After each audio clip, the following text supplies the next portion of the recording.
Bonjour à toi, aujourd'hui je vais te parler du chantage affectif qu'utilise le parent toxique dysfonctionnel sur son enfant pour le contrôler, pour le dominer.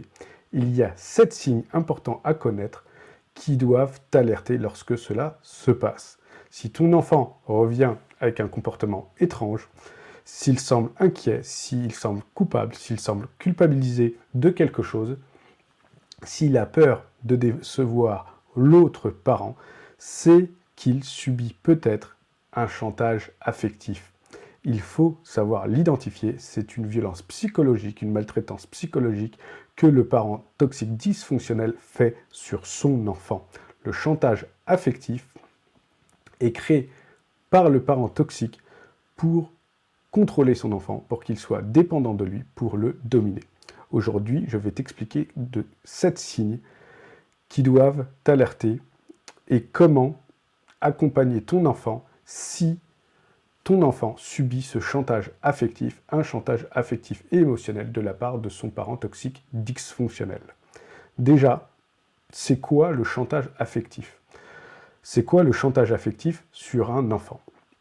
Le parent toxique dysfonctionnel crée un chantage affectif, c'est-à-dire c'est quand ce parent utilise la peur, la culpabilité, la tristesse, les émotions, les promesses, pour contrôler l'enfant, pour que l'enfant soit dépendant, soit soumis aux parents toxiques.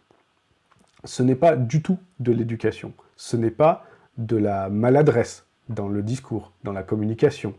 C'est une prise de pouvoir émotionnel sur l'enfant, un contrôle émotionnel sur l'enfant pour le dominer et le soumettre. Maintenant, je vais t'expliquer 7 signes que ton enfant peut avoir lorsqu'il subit un chantage affectif de la part de son parent toxique. Le signe numéro 1, c'est que l'enfant a peur de te déplaire. Le parent toxique fait croire à l'enfant dans sa tête qu'aimer l'autre parent, c'est égal à une trahison. Le parent toxique va dire à son enfant « tu m'as trahi, tu m'as balancé ». L'enfant vit donc avec une peur constante de décevoir. Signe numéro 2, il revient triste ou coupable vers toi. En fait, il faut comprendre que le parent toxique lui dit « tu m'abandonnes » quand tu vas chez l'autre parent. « Je suis triste sans toi » quand tu vas chez l'autre parent. Ton animal de compagnie qui est avec moi est triste et il pleure aussi quand tu vas chez l'autre parent. Je suis malheureux quand tu n'es pas là.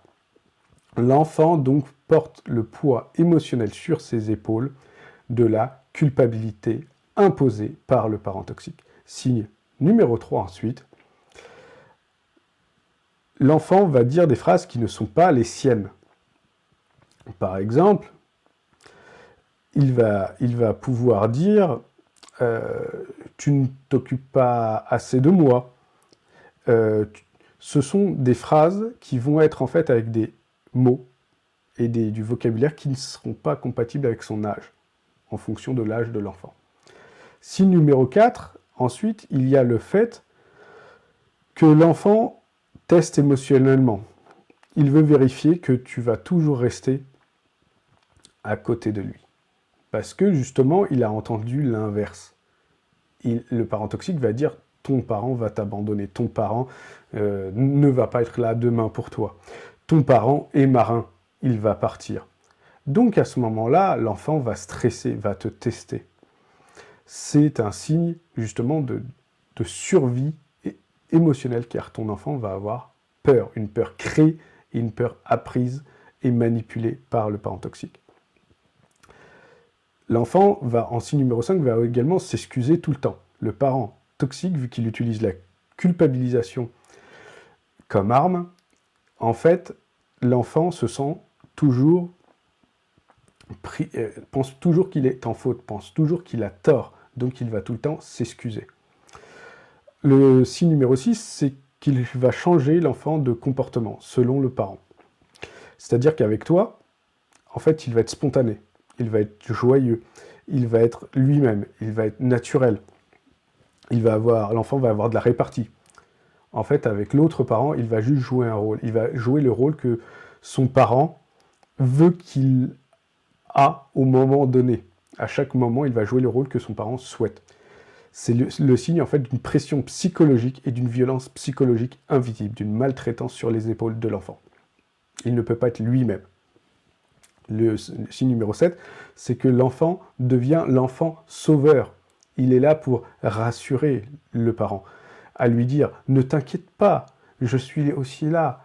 Ne t'inquiète pas, je vais t'aimer plus que l'autre. » Pour rassurer le parent, rassurer le stress. Il devient un enfant médicament, un enfant Doliprane. L'enfant va alors porter sur ses épaules tout ce poids-là. Pourquoi le parent utilise cela, le chantage affectif, sur son propre enfant? La première raison, eh bien, c'est pour garder l'enfant auprès de lui. Mais garder son enfant auprès de lui sous dépendance affective, sous dépendance émotionnelle tout le temps, sous même soumission affective et émotionnelle. L'enfant devient une extension du parent, le troisième bras du parent, devient l'objet du parent. Deuxième raison, c'est pour gagner la guerre psychologique que le parent toxique dysfonctionnel engage contre toi. Le parent toxique veut déclencher cette guerre psychologique et surtout veut avoir l'avantage moral. Il utilise donc l'enfant comme une arme contre toi. Il utilise l'enfant comme un levier. Troisième raison, pour créer un lien basé sur la peur et non l'amour. Le parent toxique ne sait pas ce que c'est que l'amour sain, il est dysfonctionnel, donc il crée un lien sur la peur et la dépendance. La peur est plus facile à manipuler lorsque l'enfant a peur. Un enfant libre, confiant, résilient est moins facile à manipuler, voire impossible à manipuler. Donc sur la peur, l'enfant doit être soumis par la peur du parent toxique. Maintenant, comment accompagner un enfant qui est confronté à cela? Eh bien, pour tenter de neutraliser cela, il y a plusieurs outils, il y a 3 outils. Déjà, le premier outil, c'est de décharger l'enfant de la responsabilité émotionnelle et affective de la chose, de ce qui se passe, lui enlever sa culpabilisation. C'est dire à l'enfant, tu es enfant, tu n'as pas à me protéger, tu n'as pas à prendre le fardeau de protéger ton autre parent. Tu n'es pas responsable de ses émotions, tu as tes propres émotions, mais tu n'es pas responsable de cela. Tu dois juste avoir géré tes émotions. Je suis adulte, je suis ton parent, je gère la situation. Tu n'as pas besoin de me protéger. Cela libère l'esprit de l'enfant. Ensuite, c'est renforcer l'idée chez l'enfant qu'il a le droit d'aimer ses 2 parents. Il a le droit de faire le choix d'aimer ses 2 parents. Son choix d'aimer, c'est son choix à lui. Il a le droit d'être heureux partout où il veut être, où il choisit d'être. Il ne trahit personne si il est avec telle ou telle personne. Donc, tu vas neutraliser cette manipulation, ce chantage, cette culpabilisation que le parent toxique va mettre sur les épaules de ton enfant. Ensuite, c'est créer un espace où l'enfant peut respirer avec toi. Avec toi, ton enfant doit en fait se sentir déjà libre, libre de parler, libre d'être écouté, libre d'être entendu, libre d'être respecté et surtout libre d'être sécurisé, d'avoir cette stabilité. Ta stabilité devient en fait l'armure de ton enfant. C'est cela qui va le protéger de la toxicité du parent toxique, de ce parent dysfonctionnel. Il y a aussi une phrase qui aide l'enfant, c'est « tu ne dois jamais choisir, on ne doit pas t'imposer un choix, tu n'as pas à me protéger. Tu peux être un enfant comme tout le monde.